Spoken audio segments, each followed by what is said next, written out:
Hello guys and welcome to my Mazda RX-8 channel. My name is Serge and in today's video we're going to be taking this silver Mazda RX-8 and we're going to be installing the header. In the last video I removed the header, so if you want to see that, take a look at my last video. But in today's video we're going to be installing the header, and trust me guys, it's not as easy as everyone makes it look to be on YouTube.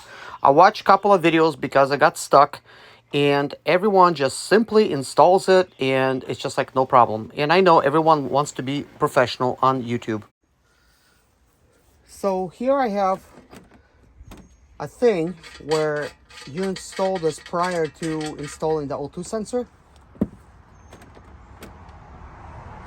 I don't know if these things work, but supposedly the way they work is they're supposed to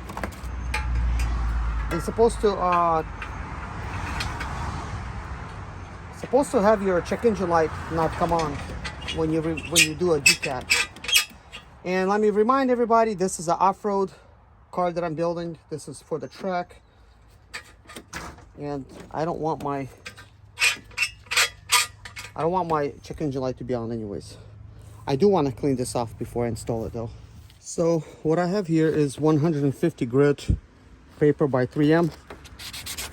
So we'll just sand it. We could also fold this like this.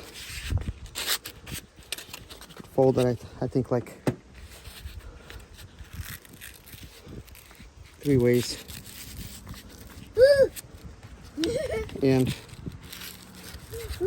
just fold it over like this. Let's see if we could just fold it a little more.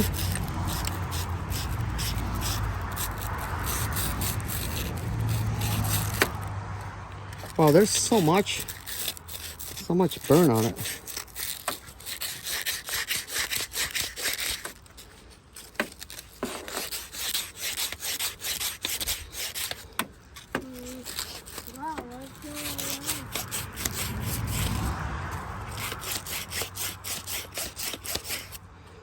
I don't know if this is really going to help anything. I don't even know if we have a problem with this O2 sensor not reading properly. This is definitely normal for them to get like this, but I think you know, it is a sensor, it is reading something, and probably cleaning it is a good idea.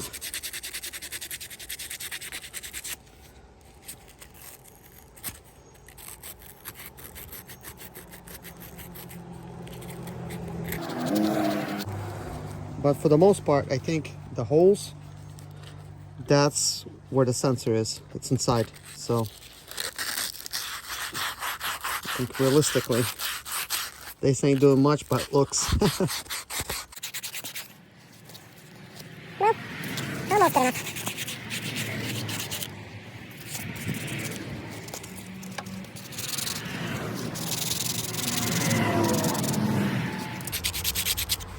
Okay. Good enough. What? There's flour in there, yeah.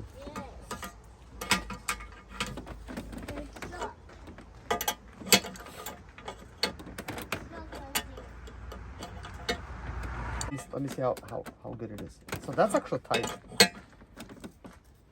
I mean, this one seems like it can still have a few churns, because it does have this little thing, sort of like a crush washer that needs to be crushed. And I was tightening the thing in the beginning, which was already tight, thinking that both of them are tight, but no. Crush washer, yeah.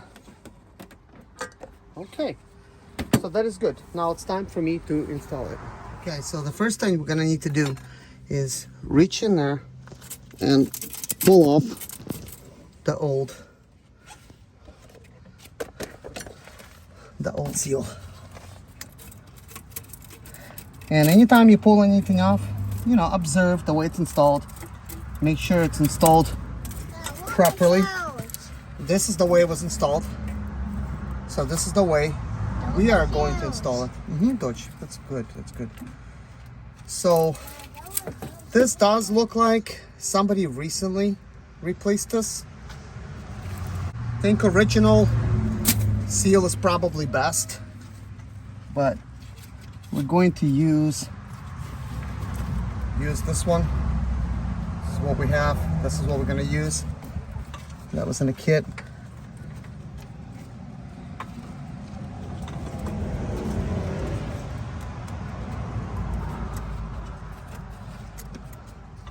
So that is on there.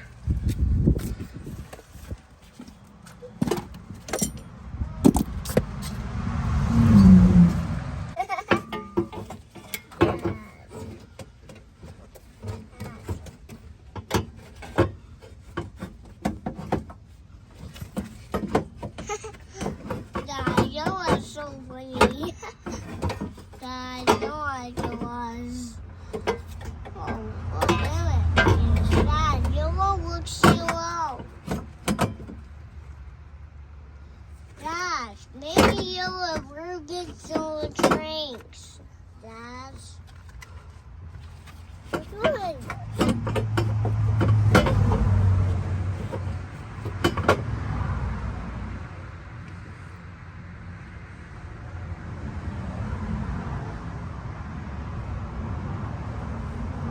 It appears to me like I'm gonna have to remove a cross member. Cross member. Cross member.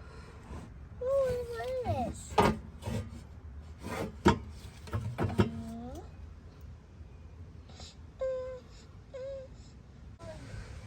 Okay, I'm gonna go ahead and remove the cross member. I gotta install my header in this area right here. I did have, was in my way. So I removed it. It's a cross member that I was talking about. Now I still can't install it, like it's crashing into this here. So I'm looking at all my options, and the best solution that I find is this. The motor mount has been removed, obviously, and this is actually a bad one. I ordered a new one and it already has came in, so that means I can complete this job fully. But that other side motor mount is still installed, so we only have this one on removed. So I'm thinking that I'll just lower my bottle jack here. Hopefully this will cause the engine to go sideways. Well, that is not working. I lowered it just a little bit, and this is, you know, the engine is at somewhat of a tilt. I think this is straight, but no, that's not letting me install it. So this is not a simple DIY type of scenario here. There's a lot more work to be done. I'll get it done, but this is challenging. Guys, the header is, well, it's on there. Well, guys, after all, I was able to install the header.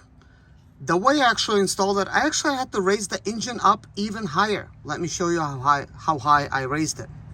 And that is how high I raised it. As you can see, I still have my cross member is still off while I was installing. So I don't know if this helped or not in this case. So this is the look of it, just basically hanging on there. And with me raising the engine this much, I guess I just needed to raise it just a tiny bit more for this to fit. It just wasn't really budging. Like I was crashing in over here into my transmission. It just wasn't going. I tried every which way, just would not do it.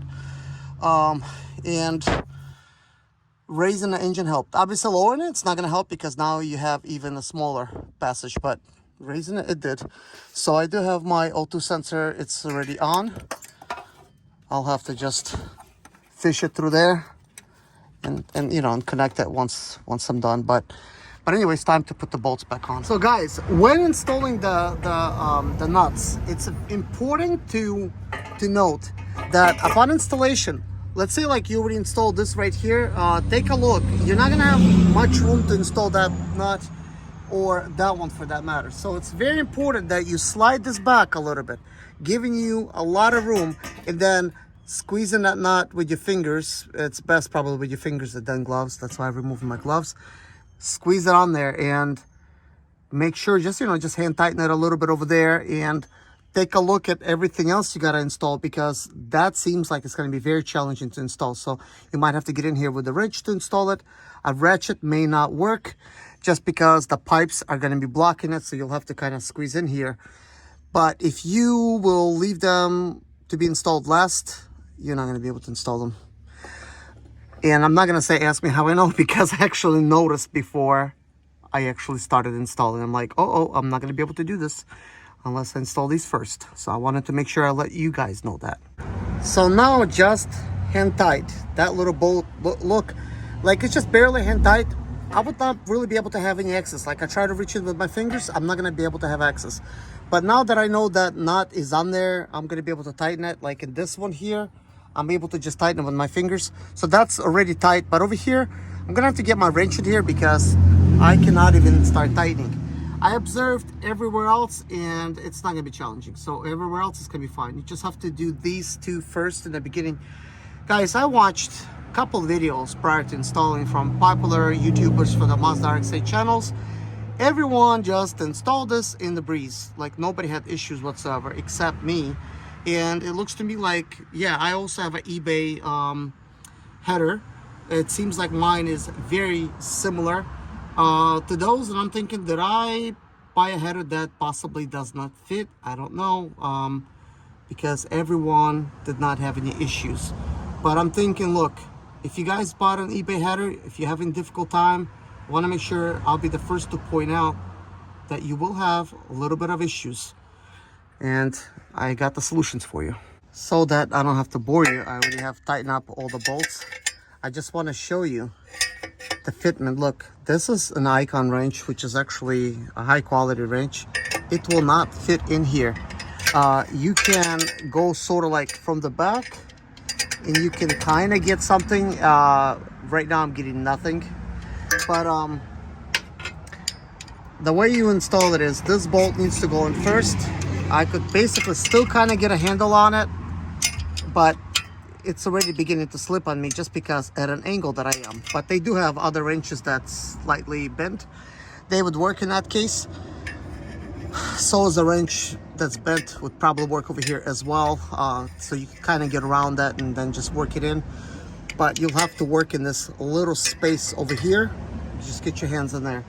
But once you get that bolt almost tight and this one almost tight, do not tighten it. I'm just saying, you know, kind of like hand tight. You're gonna need to go ahead and install that bolt and get that one almost tight, and all of them towards the top, get them almost tight. Then come back and tighten this up some more, and that one some more. And then now at this point, you could tighten up all of the bolts up top. You could tighten up this one, and of course you could tighten up these. Now, good luck trying to put an actual torque in these, because you will not be able to get a socket in these. So you're gonna have to do the best you can by just using your hands.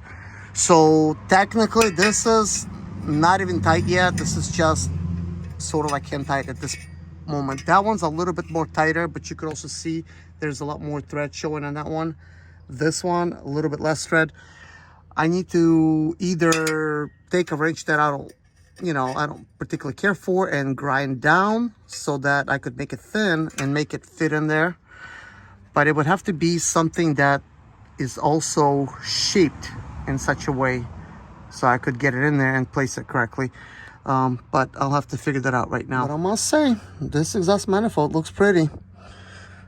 Now I just hope that everything else fits correctly, and you know, we'll be all set. I made a custom tool, so technically 9/16, it is a 14. I only like metric, so I was okay with basically taking one of my ASE type of tools from Pittsburgh and just making it thinner up top as well as the sides wrench. So the front was like about that thick, but now it's as thick as the handle. So quite happy with this. Now it's time to get in there and see if it works. So this is the area. Well, You already know my other Icon wrench would not even fit in this area. This now fits. Of course, I'm not going to be doing it at this angle. I'll be doing it from the inside of angle.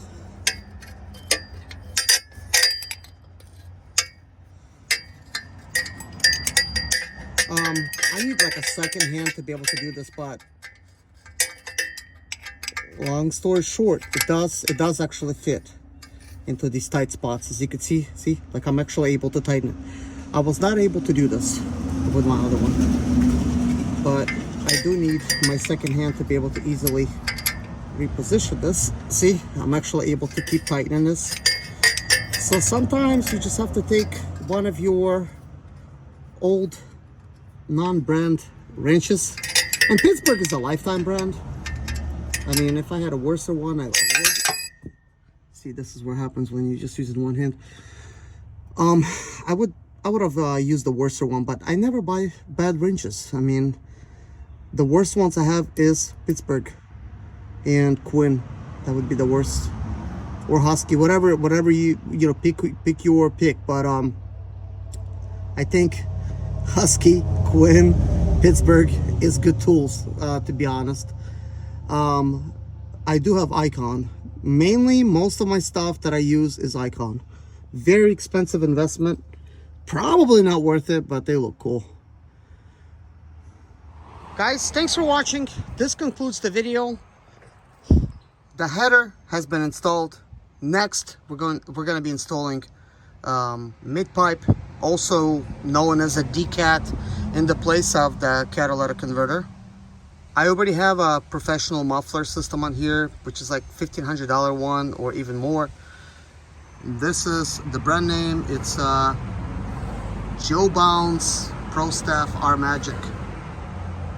At least I think that's what it says. So the mid pipe is right there, ready for me to install it. And there's the cat. All in all, the cat weighs a lot. This mid pipe does not. So losing a little bit of weight will help this car to perform a lot better. I do want to turn this car into a full-fledged race car. That means, you know, like doing everything. Roll cage, racing seats, getting rid of all of this beautiful interior. I am still very, how should I say, hesitant to do that, but at the same time, I mean, this is what it takes. Sometimes you have to tear down to build something better. And also all of this stuff, like especially like these seats, which are very nice, they weigh a lot more than racing seats. If I remove everything, including the sunroof, I mean, this car is gonna weigh a lot less. But if I remove additional system like speakers, like these windows, and replace it with plexiglass, I'm gonna save a lot of weight with this car. And I think all in all, weight savings should add more performance to this Mazda RX-8. I don't know. What I mean by I don't know, like it's kind of tough to try to tear down something nice like this. So once I actually put all of this stuff together, and I'm gonna put, you know, the coilovers and everything, of course I'm gonna first enjoy it being like this, how it is. I'm only going to start removing the interior and all of the good stuff once I'm really ready to build a roll cage. I think at that stage I'm gonna have to start removing this stuff. I may end up just saving the stuff because I do want to have one Mazda RX-8, which is that green one. I got nice interior in it as well. It's kind of like a caramel color or mocha, what have you. It's beautiful. I do not want to tear it up, but I want this to be a track car and that other one to be look at this, it's raining. Great. But I want the, both of them to be able to, be like, I would like to autocross both of these. In the beginning, I'm just going to be autocrossing this one, and then we're going to get that one to be able to be autocross. This one is going to be obviously hot inside. I don't have no AC or nothing. Might as well go full-fledged race build, make it fast, track car.